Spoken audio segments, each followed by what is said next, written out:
you doing, sweetie? Oh, I'm tired. How come? Because I had like nightmares last night. Did you really? Yeah.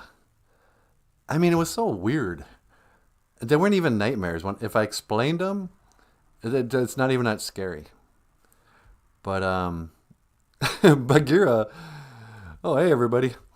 Bagheera, my cat, he comes lying in bed with me, And I got to kind of move my arm in sort of a weird way. And so a few hours later, I wake up with this like dead arm on me. My arm was so totally asleep. And I got up and I felt, it was weird. I felt like there was somebody else's arm on me. I shook it off. And then when I laid down again, this is why it wasn't even like a nightmare. The nightmare was I was lying in bed and I got up and I looked out the window and there was a fairly attractive young lady out there just standing looking in, and she goes, "Oh, hi, my dad used to live here." And I tried to speak to her like, "Get out of here." But I couldn't quite talk. And so I just kind of closed the window. And then it occurred to me that, wait a second, my bed isn't in this room. It's actually, in the bedroom. And so I left the bed and I went, see, like again, there's nothing scary happened, but I was just filled with anxiety. And I woke up again, I went back to sleep, and then I had another dream. Oh, this was sort of a weird dream. A buddy of mine from high school who had died. In the dream, I had forgotten that. I knew I just hadn't seen him in a long time. And so we were really happy to see each other. And he took me to his place. And he had like this outdoor theater, like old theater chairs outside so they could watch movies outside or something. And he took me in. And there were a whole bunch of people in there. And they had like a weird drink. And they were like, "Yeah, here you go." And it was kind of like a party. And I said something like, "Oh, I don't even really drink anymore." And then I looked around and the people started having like weird animated stuff over their faces. And then these girls started taking off their clothes. And the guys started taking off their clothes. And I realized it was like this crazy kind of naked party. I was like, I'm getting out of here. I mean, nobody was trying to hurt me. But it felt really weird. And all the people seemed weird. And when I woke up, I was like, was I in hell? And I went, what? How is that? For some people, that's just a good party. I don't know. Should we start the show? Yeah. Hey, BOOZHOO. And welcome back to the show. Welcome back to BOOZHOO NANABOOZHOO, a podcast about Ojibwe language and culture. I am NANABOOZHOO. And over here is Natasha. BOOZHOO, everybody. And over here is Michael Lyons. Hello, everyone. Welcome to the show. And we're live streaming it today on this beautiful, what is it, Friday? Yep, it's Friday. Friday. Nano Gija Good. Nano Gija Good. It is the 5th day. Or Friday. Live streaming it. But it totally threw me. I'm just not. This is probably not going to be a very funny or interesting or educational podcast. I'm not sure how what is Spotify? Beats me. But I guess Joe Rogan's on Spotify.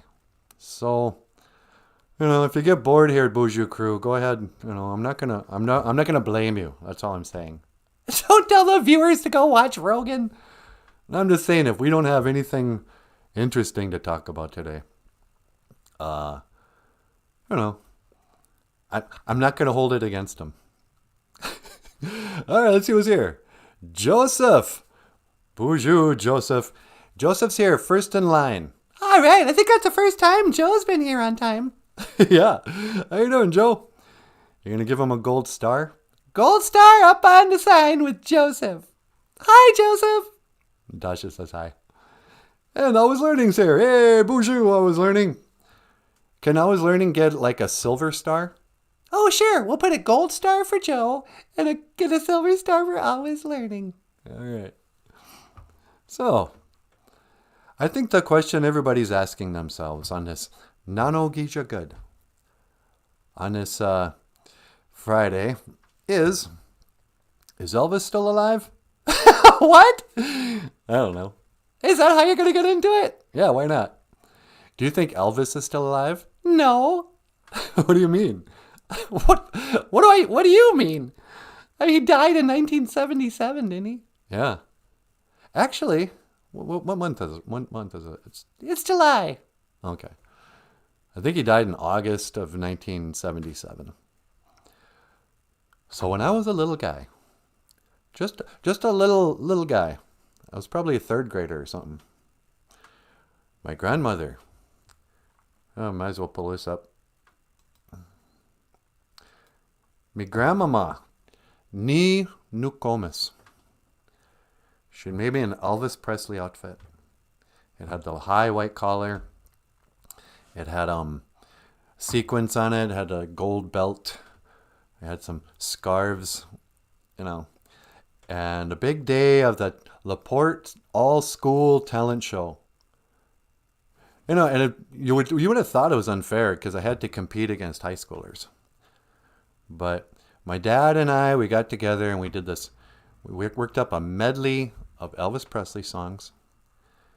My dad plays guitar.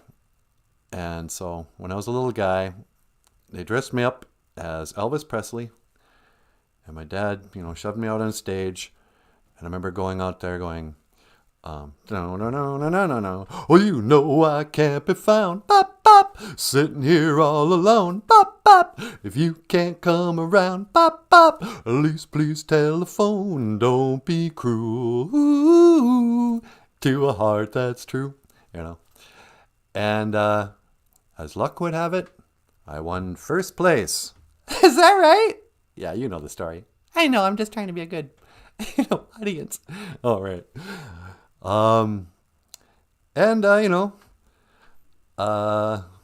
Whatever. So Elvis. So I loved Elvis. Then, in 1977, I think I was 10. My dad, he has to call me out onto the deck. And I know I was a little old to still be doing this, but they say when you grow up in rural America, the kids, they grow up a little slower. So by 10 years old, I was still playing with action figures and dressing up. I still remember I had this robe, and you'd have to tuck the sleeves in, and then you'd pin it up around your neck, and it looked like a cape. I mean, it was a cape. I had a homemade cape, and I was playing Batman. Just full on playing, not even with anybody. I was just pretending to be Batman. And he goes, hey, why don't you come out here? I need to talk to you about something. And he was all serious. And I sat down and I go, yeah, Dad? And he goes, in life, sometimes things happen. And sometimes people we really love will pass away. I guess what I'm trying to tell you is the king is dead. And I just started crying. Oh, did you really? Yeah, you would have thought my favorite uncle had died. But that was the day Elvis died. But then since that time, not so much anymore, but for years, at least a good 10 years after that, the National Enquirer or People Magazine or whoever, people would keep saying they had Elvis sightings. Oh, I saw Elvis. You wouldn't believe it. He was in a grocery store in Memphis, Tennessee. And everybody was like, you're stupid. Elvis died. Didn't you see it? It was on TV. I bet you, what, don't you believe anything that's on TV? Yes, they went to the moon. It was on TV. And now Elvis is dead. They showed you on TV. That's proof. But a lot of people didn't want to believe he was dead. Or not even didn't want to believe. Just, kind of went, wait a second. They saw that body, the picture of the body in the casket. And a lot of people were like, that sure looks like a wax statue of Elvis. Why are they burying a mannequin of Elvis, you know? The story was real sketchy. And then as the years went by, all these different theories came up. They were like, oh, you know what? Maybe he was working with the federal government. Maybe he went into the witness protection program. Nobody knew.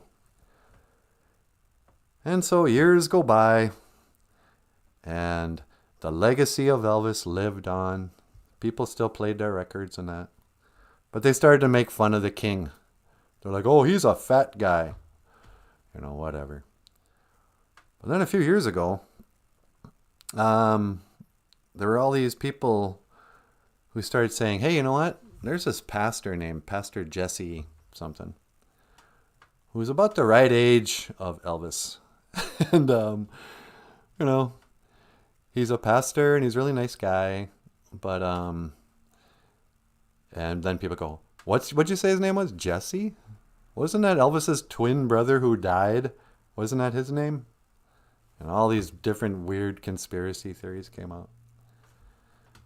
And then me, you know, I'm not into conspiracy theories. I pretty much, you know, if the news said it, it's got to be true. That's sort of my fallback position, right? But then I ran across this video. And this is Pastor Jesse. Oh, and apparently Pastor Jesse's son is an Elvis Presley impersonator. And so there's a Elvis Presley impersonator and Pastor Jesse in a bar for some reason on karaoke night. And boy, this guy could sing. And a lot of people were like, wait a second. How can that guy sing so well? You know? So you be the judge. Is this just a good singer? Or is this Elvis Presley? All these years later. Maybe he was in the witness relocation program. Yeah. So check this out.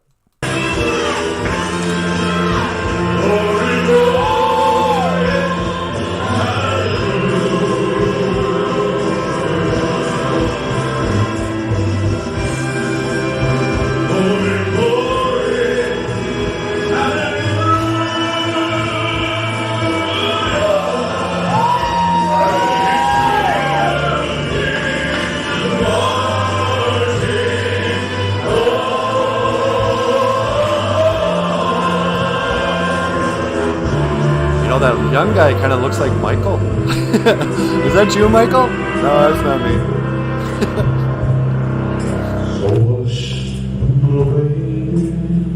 Won't you cry?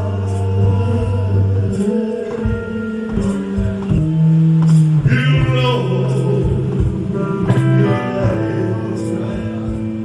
I'm tonight.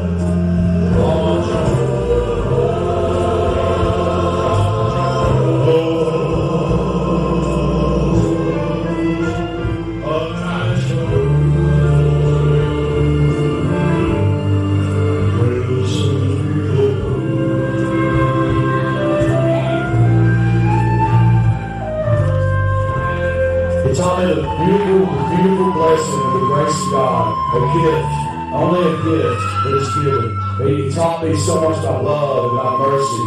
I mean, like, how can I give you what I like how the young Elvis is like preaching. Just love. This is what will break. It is freedom. It is freedom. The only freedom we have is true. All right, check this out.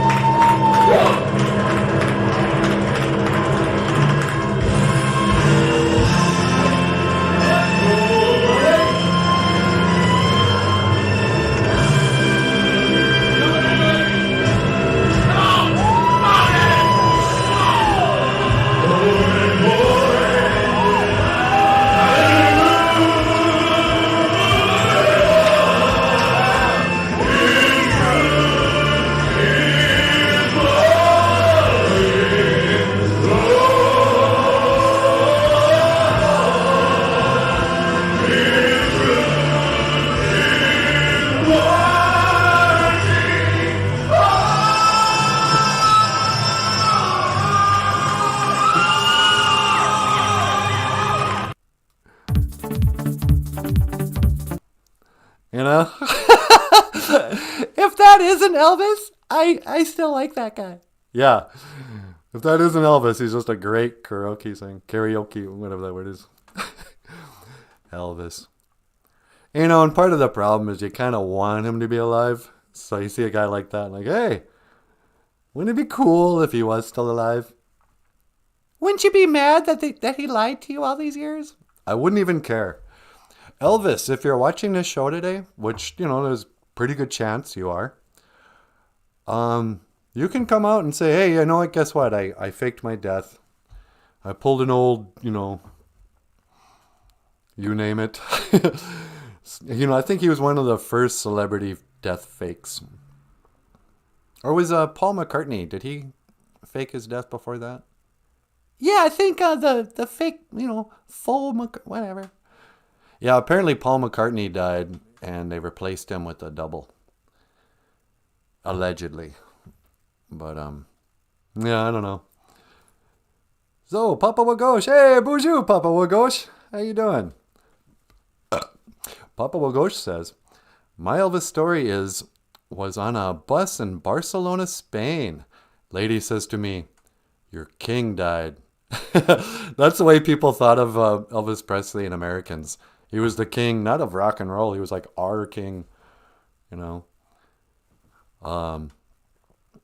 And pointed to the front page of the Spanish newspaper. Could have seen him in 1975 with my auntie, but I didn't. Big regret. Yeah, that sucks, huh? That would have been a good show. Papa Ghosh says, the guy with a bearded looks like Kenny Rogers. Maybe that's Kenny Rogers. You think, maybe? Yeah. I think Kenny Rogers is dead too. Is he? I don't know. Is Kenny Rogers dead? You'd think that we'd know that if he was. You know, we haven't really paid attention in a while. Yeah, that's true. Weesanee's here. Hey, bonjour, Weesanee. How you doing? Weesanee says, Mino Kishab Crew, smash that like button. Hey, you know what? I finally figured out if Weesanee was a guy or a girl. Did you? Is it a lady? About the farthest thing that you can get from a lady. You're kidding. Is it Madonna? No, not like that. I mean, Weesanee is all man. I finally saw a picture of him and he looks like an all-star wrestler. You gotta be kidding me. Yeah. Bonjour, Weesanee, it's good to see you here. And Jessica Wabooz, back in action again. Bonjour, Jessie. Jesse's here, sweetie. Bonjour, Jesse. Welcome back to the show. Welcome back to the show. We were just talking about Elvis and whether or not he's still alive. You know, David Bowie fans will know that after David Bowie died, there was this weird little interview on a weird little station called Sky News. And I always thought Sky News was something having to do with, wasn't it a magazine in the airplane? Yeah, I think it's like an airport magazine. Yeah, so on Sky News, of all places, some guy named Jack something, they interviewed him like he was David Bowie's best friend. And the guy who came out pretty much looked just like David Bowie in a wig. Maybe with a slightly different nose, I don't know. But Bowie fans all went, what? How come David Bowie is doing an interview? I said, oh no, this is Jack Stevens or whoever he was. He's a record producer. And I asked, how did you feel when you heard the news? Go, oh, it was like a part of me died. And we all went, what? How come we've never heard of you before? We're David Bowie fans. We know everything about his life. They've written biographies about him. It's the internet. We know his wife, his children. We know everybody who was in his band. And on this one day after he died, they interview a guy who looks exactly like David Bowie. Talking about, and then you look up, try to find Jack Stevens, the famous record producer and best friend of David Bowie. Nothing on the internet. And you go, oh, okay. Is this that kind of mockery that whoever? Oh yeah, he died. And look, he's not actually dead. Oh. And all these weird unanswered questions like, Bowie comes out with that album Black Star, which I guess David Bowie or Elvis Presley also had an album called Black Star. And turns out David Bowie, a huge Elvis fan. But in his last album, he has a song called Lazarus, about rising, the Bible guy who died and came back to life. Or Jesus brought him back to life. And in the video, he's in a hospital bed dying. And then the last thing you see is he's wearing this occultist, I forget what it's called, the special kind of jumpsuit thing. And he's walking backwards and he goes into a closet and bows and closes the door behind him. And it's like, ooh, symbolism. He's taking a bow. He's closing the curtain. Whatever. And the whole album was done by a bunch of nobodies. Some jazz band nobody had ever heard of. And you go, what? Oh, and then this is the other thing. What? It's also the #1 best-selling album of the year or something in wherever. And all the Bowie fans go, what? Did you buy that album? It's like, no, who buys albums? That's obviously not true. So they lie about him selling all, I don't know. Papa Wagosh says, Kenny Rogers died in 2020. Oh, okay, thanks, Papa. Kenny Rogers went to heaven in 2020. You gotta know when to hold 'em. When to hold 'em. Know when to fold 'em. When to fold 'em. Know when to walk away. Know when to run. You never count your money. Oh, man. Let's see. Jesse says, I had an Elvis sighting in town. I'll have to share it on the crew page. No way, really? Jesse saw Elvis in her town. No kidding. He's living in New Jersey? Yep. Yeah, I'd love to see that picture. Seeing Elvis now is kind of like seeing Bigfoot. Yeah. Papa Wagosh. Say, Elvis had a maternal great-great-grandmother was a Cherokee woman named Morning White Dove. Not sure if it's true. Not sure if she was a princess. Yeah, Elvis was one of those guys, I don't know, there's a couple of people that I think a lot of us Indians kind of go, I heard he was part Indian, actually. Oh, Elvis? Yeah, he was a Shinab. Come on, look at that nose. It's a perfect, L shape. It's shaped like the letter, upside down letter 7, or number 7. Yeah, Elvis. Oh, yeah, he's one of us. And, he grew up down south. What was he, from Mississippi or something? So, if he had some Indian blood, he probably was Cherokee. But great-great-great-grandmother, that's so far back. How does anybody know what their great-great-great-grandmother was? I also like how Cherokee people are always saying, oh yeah, my grandmother, she was a Cherokee princess. Like, what is a Cherokee princess? Was she the daughter of the chairman? Was that the chief's daughter? And so you call it, we didn't have kings, did we? Who was the king of the Cherokees at the time? So I always found that Cherokee princess term sort of suspicious. Like, why couldn't, And then wouldn't that mean that his grandmother was a Cherokee? Why does it always have to be great? So he was a Cherokee. Because you can be like just a... I just saw this video about the Dawes Act. The Dawes Act? What's that? Dawes Act had something to do... I think the Dawes Act was when they started putting Indians' names on an official document in Washington. They're like, okay, the Dawes Act, we're going to make some reservations, and this will be the list of Indians. These are all the Indians, and by tribe, and whatever. And they were saying there were a lot of black guys who were, Indians. But the Dawes Act, the government were like, they wouldn't write down the names of anybody who looked black.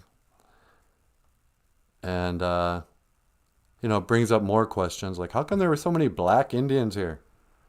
What is an African American? Were these enslaved black people? Or are black people indigenous, just like Ojibways and Sioux and stuff? Were this idea of race, whatever. Apparently there were black Indians all over the place. Chiefs with afros and just full on, looking like Kareem Abdul-Jabbar or something. And, but then when the Dawes Act came out, they didn't count the black people. And they had this thing called the $5 Indian. So Dawes Act says these are all the Indians, these are reservations, this is all their land they can get and the benefits and, And so a bunch of non-Indian people would pay $5 and say, hey, put my name down there. Me and the wife and stuff, we want to get some land there out in Leech Lake or wherever. And so apparently there's a whole bunch of non-Indian people who paid their way to get on the rolls. And then all their descendants are known as the $5 Indians. And so that's why there are black people who are Indians who aren't counted, white people who are counted as Indians. And then there's that whole mystery of how comes, I've got Sioux relatives, who look so much like, the Buddhists in the Himalayan mountains. They look like, doesn't the Dalai Lama kind of look like an Indian? He looks like your Uncle Kenny. Yeah. Some people are like, okay, what's going on here? Where did we come from? Oh, well, let's look at the textbook because that's waterproof.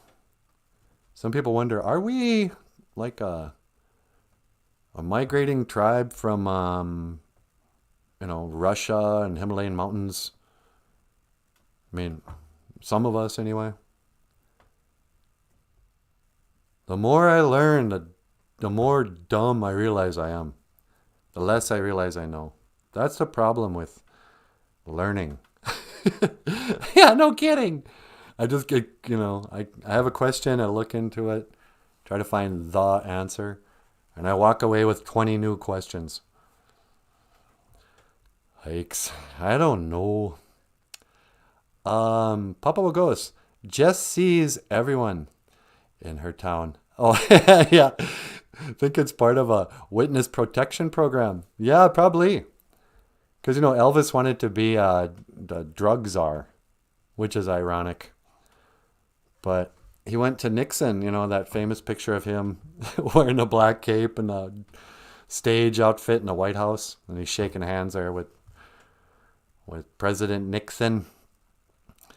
Apparently, Nixon gave him a badge and a gun and everything and said, yep, you can be a drug cop sort of thing. And Elvis would pull people over. Somehow, he must have had one of those sirens that you slap on top of the car. And walk up there, and people be like, oh, wow, here comes Elvis. What's he want? It's like, excuse me, sir. Drug task force, special agent Elvis Presley. He's just a weirdo. He was really into guns. That's right. I heard about a guy went to Graceland, and he went down to the jungle room. He says there was a gun there that Elvis had once used. He just shot the TV. And on the handle of that gun, you know what it said? What? TCOB. TCOB? What's that mean? Taken care of business. No way! Yeah. Elvis was taking care of business with that gun when he shot his own TV. Ugh, what a nut job. But, Elvis, if you are alive, why don't you join the BOOZHOO crew? You can get in touch with your Cherokee roots. Who knows? Jesse says, yeah, many intermarried and they were just part of the tribe. Nobody looked at race prior to that. Yeah, that's just the thing. So, A lot of intermarriage of all what we call races happened way back in the day. I know nobody likes to talk about that. you know, because yeah, there's even a whole like Facebook page of Black Indians, I think it's called, or Black Indian Chiefs or something. And they do have documentation of, full-on Indian chiefs from different tribes who looked like what we would call black people. But now there's no record of them being, they're not in the rolls, the government rolls. We'll say who you are. Papa Wagosh says, Mushpee Wampanoag tribe here in Massachusetts is made up of 90% heritage mix. Well, weren't the Wampanoag where the Indians at Columbus met, and that would have been in the in Haiti or whatever. And so history mentions, oh yeah, that's when he saw the Indians.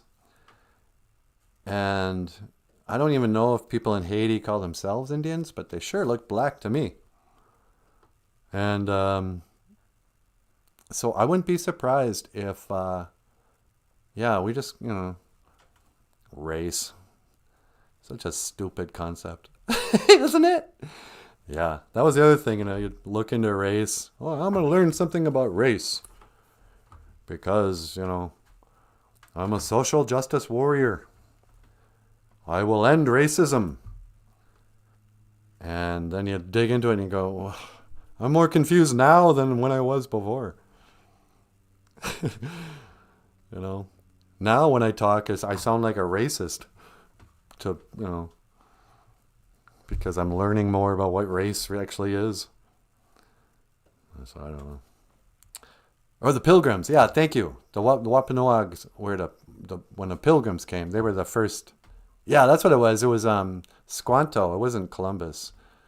It was the Pilgrims and Wampanoags.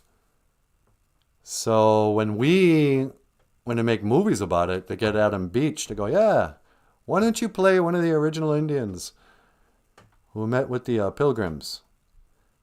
And then you look at the photos and it's like, they should have got Will Smith to play that part. Jesse says, no, he met the Lakayan Taino in the Bahamas. Lucayan Taino. Okay, yeah, that was Columbus met the Taino in the Bahamas, and Taino were in Haiti too. Okay. Oh, so maybe the Wampanoags did look more like Adam Beach. Adam Beach. For those of you who don't know who Adam Beach is, Adam Beach is the actor who wore a wig in the movie Smoke Signals. That's how you describe him? Yeah, remember that? He was so sad because he had to wear a wig that he cried. Here, I have another little clip for you. I'm going to see if I can find a clip of poor old Adam Beach and his hell toupee. I love this poem. This poem is called Forgiving Our Fathers. And it's the last scene in Smoke Signals. And Thomas is reading this poem. But you can see, there's a lot of grief in... What was his name in the movie? Victor! Oh, yeah. Hey, Victor! So at the end of the movie, Victor goes out to the bridge. The whole movie is about them having to gather up his dad's ashes. His dad had died. And now that I think about it, how did they get those ashes? I mean, I know they burned down his trailer, but did they go back in and scoop up the ashes in that area into a coffee can? Yeah, you're right. They don't talk about like going to a crematorium or whatever. Yeah, that's a major hole in that story. So anyway, Victor and Thomas, they go to Phoenix, Arizona. Yeah, they go to, out in the country near Phoenix, Arizona. To gather up, his dad had died, and they go down there, they find out he's died. to get a pickup and a basketball and his dad's ashes. Oh, maybe the girlfriend burned him. Who knows? But it's really sad. They talk about forgiving our fathers. How do we forgive our fathers? Maybe in a dream, you know. It's a powerful poem, but what really makes Victor sad is that he's got to wear this ridiculous wig. So this is from Smoke Signals.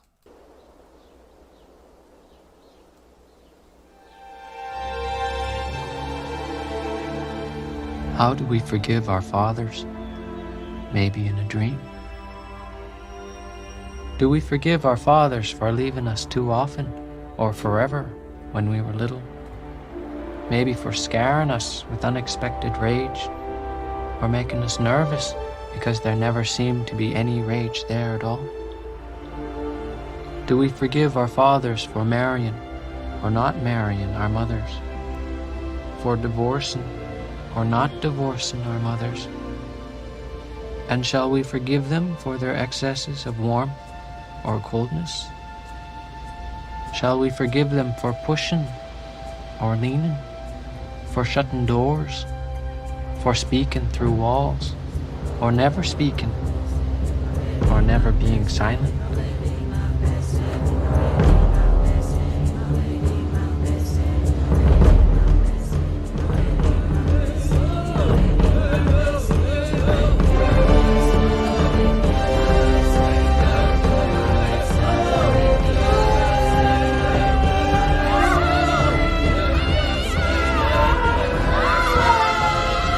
Why do I have to wear this wig?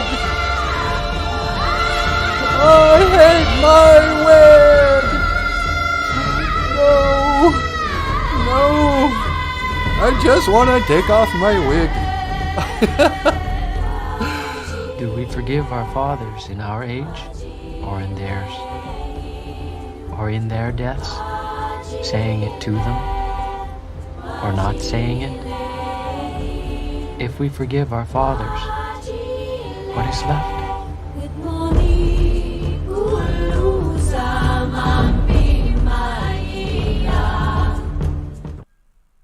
Huh?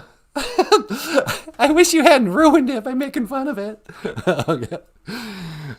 Yeah, that's a sad poem, huh? Yeah, it's really sad. You know? A man shouldn't have to wear a wig. You missed the whole point of that. Did I? Yeah, it's about forgiving our fathers. Oh, right. I don't know. I didn't sleep well last night. I gotta be irreverent. But that's a good movie. Smoke Signals. How do we forgive our fathers? For marrying or not marrying our mothers? For divorcing or not divorcing our mothers? For speaking too loud or not speaking at all? You know, it's both ends. It ain't easy having a father, having a dad. Hey, hoa, Idiot Kelvin. How are you? It's nice to see you here today. Idiot says, Randy Payon with K-Res Radio. Let's see what Lester falls apart with the weather report broken down at the crossroads since 1969. Friendly Saigon won $5,000 playing bingo last night. He's quoting you know who that actor was? That was old, what's his face? Yeah. You know. You know, that famous Indian guy. Yeah, John Trudell. John Trudell. There you go. Thank you. Yeah, John Trudell played that guy. I think. Yeah. Some days it's a good day to die. Some days it's good day to have breakfast. Huh, sweetie? That's right. Well said, Papa Wagosh. Whenever you get Indians going on smoke signals, they all start quoting the movie. Hey, Victor, where's your dad? Does he hate you? People forget that, You know, in that movie, Victor is like, you know, really sweet, and everyone thinks, oh, you know, Victor is or Thomas is really sweet and a storyteller and all that. And people think, oh, you know, why was Victor such a bully? You know, remember that one really terrible actress who played Thomas's grandma? He's mean to you. I clipped out the one line that his grandma says right before that. Thomas comes home and she goes, hello, Thomas. Tell me, what is going to happen? And he's like, why are you talking like that? But, so not everybody's, you know, a great actor in that movie. But, oh, but everyone says, you know, yeah, Victor's bullies Thomas. But then you see, like, when Thomas was a little boy, he would say stuff, you know, Victor's dad, you know, left the family. And now that I'm getting older and more, I don't know, sympathetic to the drunks, I look at that movie differently. In the movie, if you haven't seen it, it's a story of Thomas and Victor. They're two friends who have to go on a road trip. And then there's all these flashbacks when they were little kids. And the movie opens up that there's this big house party on the 4th of July. And the next morning, you know, everyone's all drunk and, you know, tearing up everything. And Victor's mom sees Victor being mad, throwing bottles against the pickup. And she wakes up all hungover with her and her husband still in bed. And she goes, we ain't doing this no more. And she starts kicking the bed. You hear me? We're done. We ain't doing this no more. And you go, okay, she's going to quit drinking. But he wakes up out of a full-on hangover into his wife kicking a bed. And he, you know, throws some clothes in a bag and runs out to the pickup and runs away. Poor little Victor goes chasing after the pickup, jumps in the back. He's got to stop and take him out. And then he never saw him again after that, from when he was about 10 or 11 years old. And when I first saw that, I went, oh, what a terrible dad, you know. But then I think, gee, lady, you could have approached the subject a little gentler.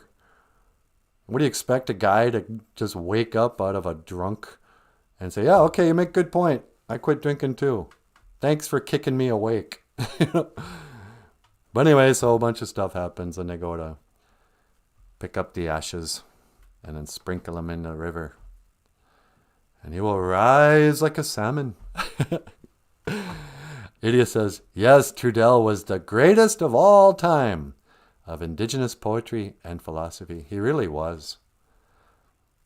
You know, you can watch some YouTube videos where he's like in this rocking chair, spewing, laying down truth. You know, he was a good guy. And, you know, again, conspiracy theory. He went out to protest Washington, D.C. for something back in the day. And they like stormed the Capitol building or something. And when he came back, his house with his wife and children had been burned and everyone died. And a lot of people went, yeah, that was the government. A little payback. They murdered his family and burned down his house. Who knows? Me personally, I blame Elvis. Shut up. Yeah, I think Elvis killed John Trudel's family. And that's why he had to go into hiding. It was probably the same year. Was it? No, I don't know. I'm going to start conspiracy theories. I think Elvis Presley went to the moon. Yeah. That's the conspiracy. That's what the government doesn't want you to know. The first man on the moon, Neil Armstrong. Yeah, okay. No, it was Elvis Presley. That's why when, you know, remember that concert, you know, Alive from Hawaii or whatever? When they start that concert, it starts with the theme song to 2001, A Space Odyssey. Bum, bum, bum, ba-dum, bum, bum, bum, bum, bum, bum, bum, bum, bum, bum, bum, bum, bum, ba-da! And then the drums kick off and they start playing CC Rider. We'll see what you have done. Anyway. Anybody under the age of, I don't know, 50 probably isn't going to know what I'm talking about. So, and since we are a children's show, I should lighten things up. Papa Wagosh says, any crew watched movie Powwow Highway? Yeah. Old Gary Farmer in his finest. I used to have a friend who looked exactly like Gary Farmer in that movie. Powwow Highway. Yeah. Yeah, that's where you really start to understand why Gary Farmer got all those good roles. Because he tears up that character. What I love about Powwow Highway, I mean, it's an old movie, you know. But, you know, a lot of the new movies, this is sort of my criticism of Sherman Alexie. Nobody wants to say it, but Sherman Alexie stereotypes Indians. And every one of his short stories and every one of his, you know, movies and stuff, oh, we're Indians. We all have long hair and braids. And we all, you know, we live in some magical, you know, distant, you know, culture that has nothing to do with the rest of the country. Because remember that scene in Smoke Signals? They're like, oh, do you have your passports? Did you get your vaccinations? And Thomas is like, but, no, we're still part of America. She goes, no, you're leaving the res. That's a whole different country. It's like, not really. They have Walmarts, you know, outside of the res too. But, so yeah, but Powwow Highway is like real Indians. And yeah, I mean, Gary Farmer has long hair in it, but it's modern. I don't know. It's just more realistic, less romantic. Sherman Alexie romanticizes Indians. Yeah.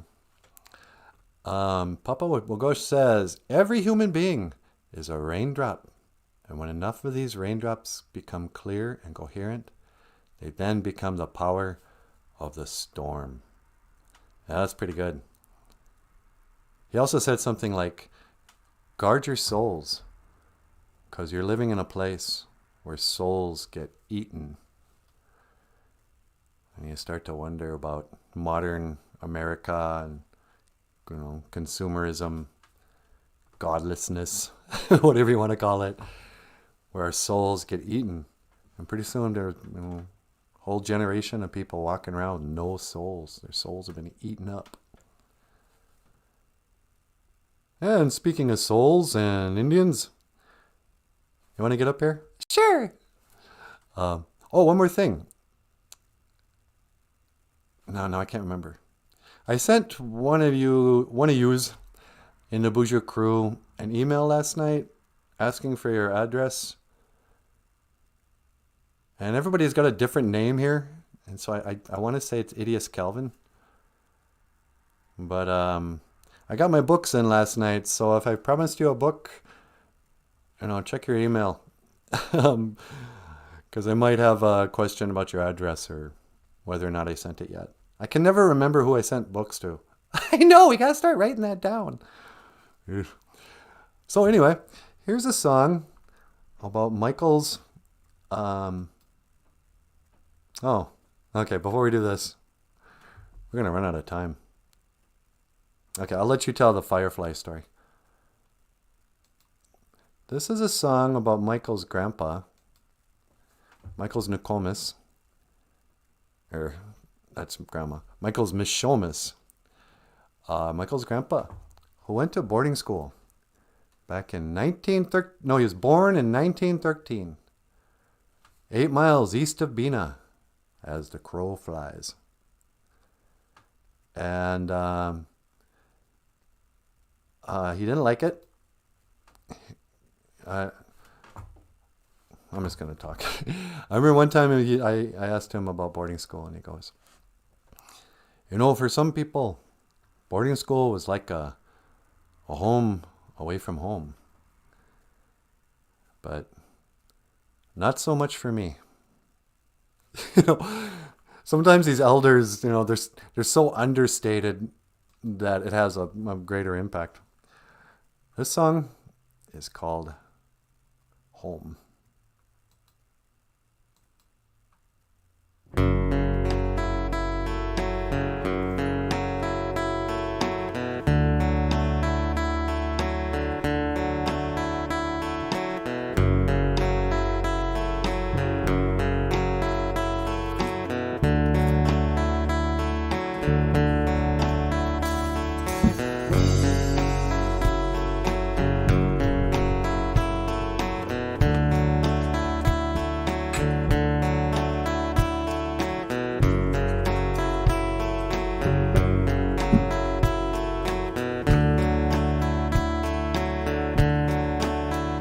I was born in 1913 in the storm of 1913. But then at boarding school I was nobody's fool.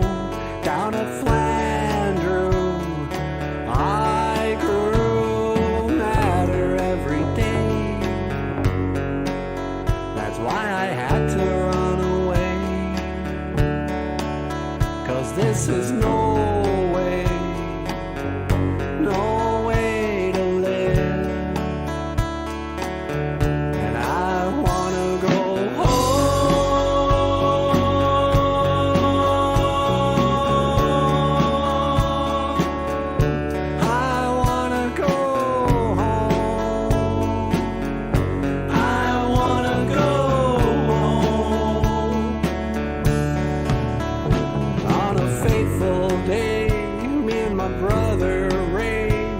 our getaway. If we can make it to them tracks, we won't be coming back. We're gonna hop a train. I thought we got away, but then the cops came and took us back to a leather strap. But I wanna go home.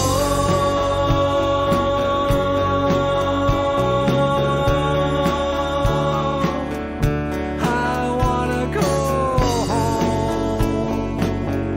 I wanna go home. I wanna go.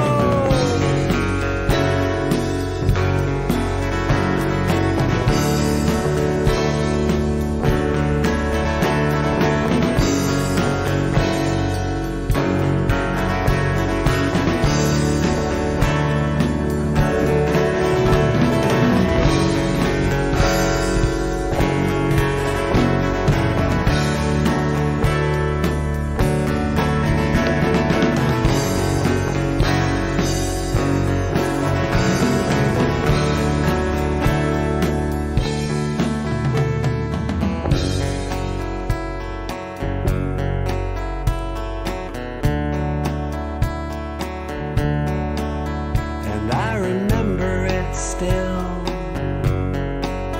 I saw a whippoorwill out on my windowsill. How could I sit still? So I got right up and I walked right out. The teacher said to me, "Where do you think you're going?" Boy, I said, "I'm going home."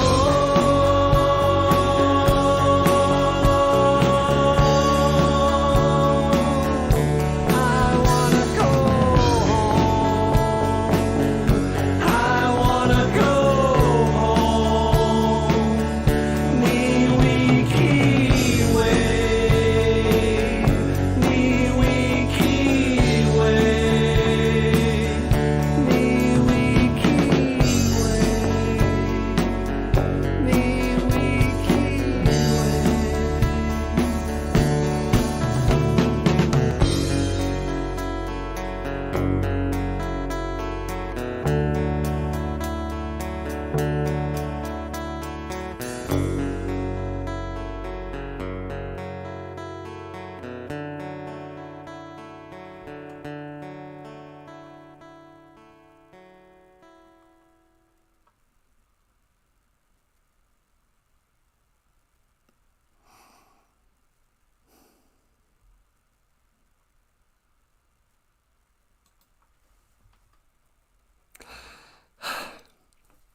I'm all bummed out. That's such a beautiful song. But it just makes me sad. You took a funny educational show and turned it into a tearjerker. Yeah, sorry. You too, by the way, you're no better. Yeah, sorry. Men, am I right, ladies? Hikes. And so that's Home by Michael Lyons. About his grandpa running away from Flandreau Indian boarding school. How do I tell a funny story after that? You could just change it up and tell a funny story. Okay. So, hi, BOOZHOO! Welcome back to the show. My name is Natasha, and I know most of the BOOZHOO crew already knows it. Hi, Papa Wakosh. Hi, Brian. Hi, Jamie. BOOZHOO. And hello, Jessica. Anybody else here I'm missing out on? It is Kelvin. How's it going? La la la la la la. Oh, God. And everybody else is watching who isn't commenting. That's cool. You know. Today I would like to tell the story of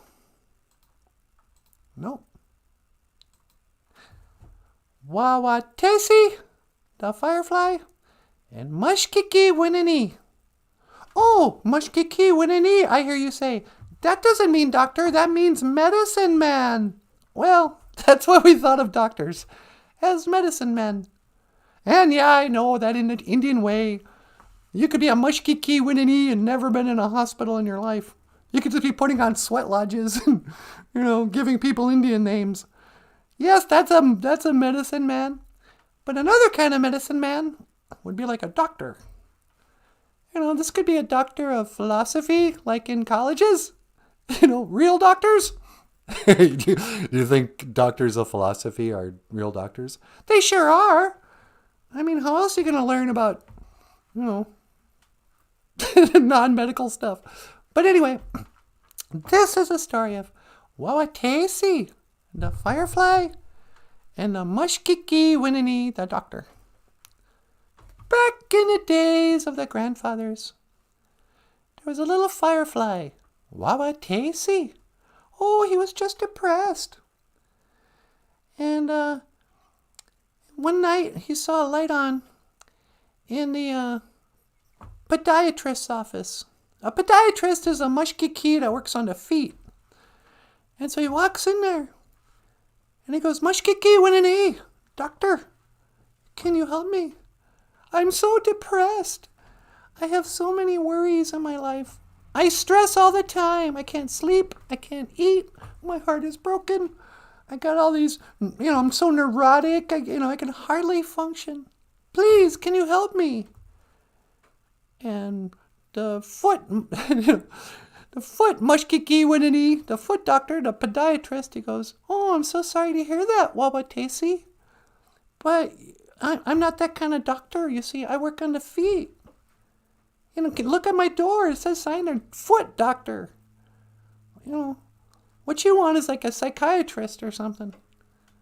And, it says it right on the sign. Why did you even come in here? And Wawatesi goes, well, the light was on. The light was on like it's a firefly. Exactly. I love it that you get the jokes. The light was on. Jamie Gaither. BOOZHOO, Jamie. Even for last docs? Even for last... Wait a minute. Let me back up. Song always brings a tear to missing my grandpa Walter. Kisagain. Yeah, me quet. Kisagain, Papa. That's just it, I mean, that song is about Michael's grandpa, but it's really about all of our grandpas. I mean, especially for Anishinaabe people. When we think about our grandparents and our great-grandparents and whatnot, we always think about the boarding schools and all the, nonsense they had to put up with. But I think for non-Indian people, their grandparents too had different challenges. And so sometimes when you really stop and think, it's like, man, Like, back with the World War II generation. Whether you're a native or not. Going off into war. Being away from your family. Facing dangers. All that. So yeah, it's a sad song. Not a song to dance to. I guess that's my only complaint. You don't think you can dance to that? Well, you don't want to. Who wants to dance while they're crying? Papa Go says, Natasha, I noticed that you cheer up the room when you walk in. Well, thank you. Yeah, these boys. Man, you guys are some moody dudes. I thought guys weren't emotional. No, we have emotions. We just don't express them. Oh, is that it? Yeah. I think that's true sometimes. Like, women, we get stereotyped as like we're the ones who are into romance and love and all this stuff. But I actually think it's the guys who are more romantic or more want the traditional. They want to fall in love, and I think it actually hurts boys and men more when they get their heart broken. And you can kind of tell because like ladies will we bounce back really quick. A man will cry around for 20 years about some girl that got away.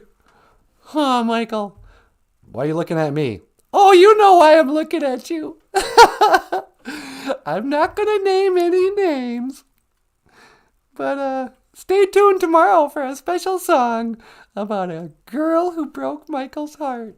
She never broke my heart. Okay, about a girl who was the reason why Michael broke his own heart. Do you want to talk about that tomorrow? Absolutely not. Do you want me to talk about it? Absolutely not.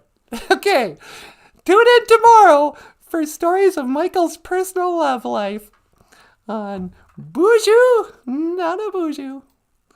And that's about all the time we have for today, huh, sweetie? Yep. Do you want to tell them, hey, do you want to remind them about Patreon and all that? Oh, yeah, sure. Hey, who's this? Marlena Martinez. BOOZHOO, Marlena, welcome to the show. NANABOOZHOO, someone named Marlena is here. Okay, hey, welcome to the show, Marlena. We're so happy to have you here. Yeah. See, Jamie says, Lady Doc still winning? Not mush. Oh, yeah, a lady doctor is a mushkiki ekwe. Thank you, Jamie. Yeah, that's just a medicine man. Is a mushkiki medicine winning man. But a lady doctor would be a mushkiki ekwe. Or a mushkiki kwe.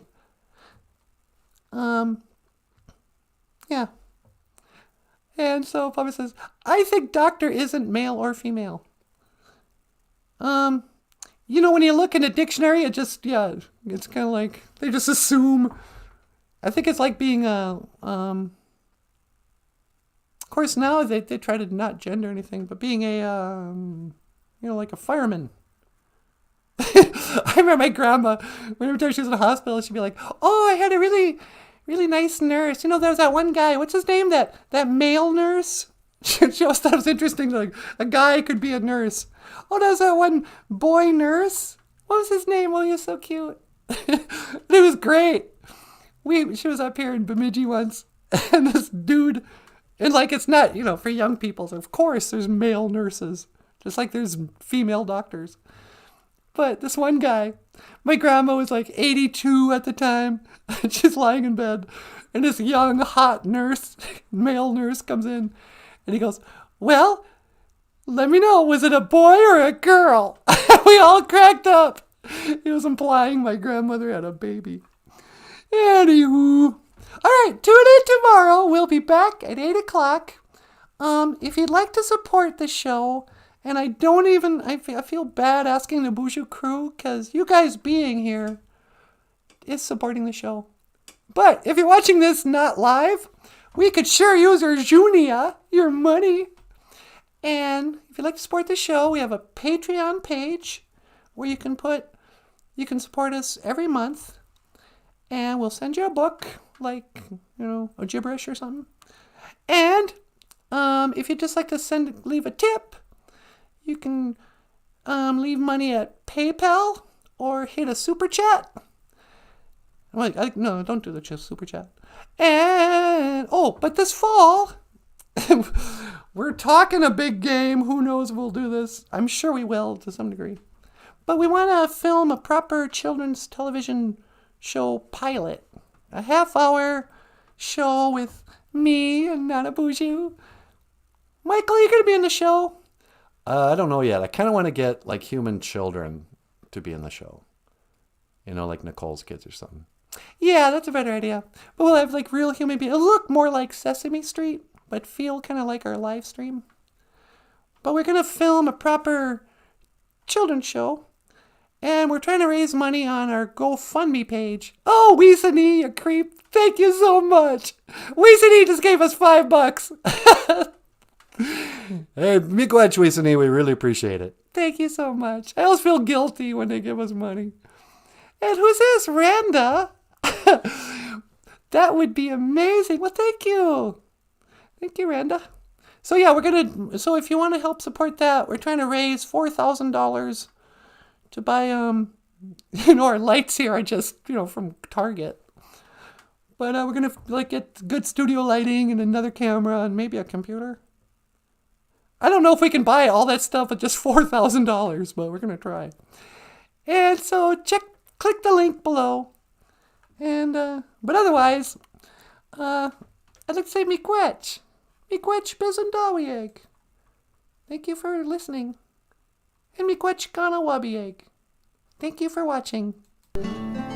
BOOZHOO NANABOOZHOO, the podcast about Ojibwe language and culture. I am Natasha. Over here, look at Jess Studley. NANABOOZHOO. Okay, miigwech ganawabieg. Thank you for watching. And over here, the rock star cartoonist, Michael Lyons. Thank you so much for watching. I'll see you tomorrow. And I will see you again. Gigawababin. Nanawa. Oh, what?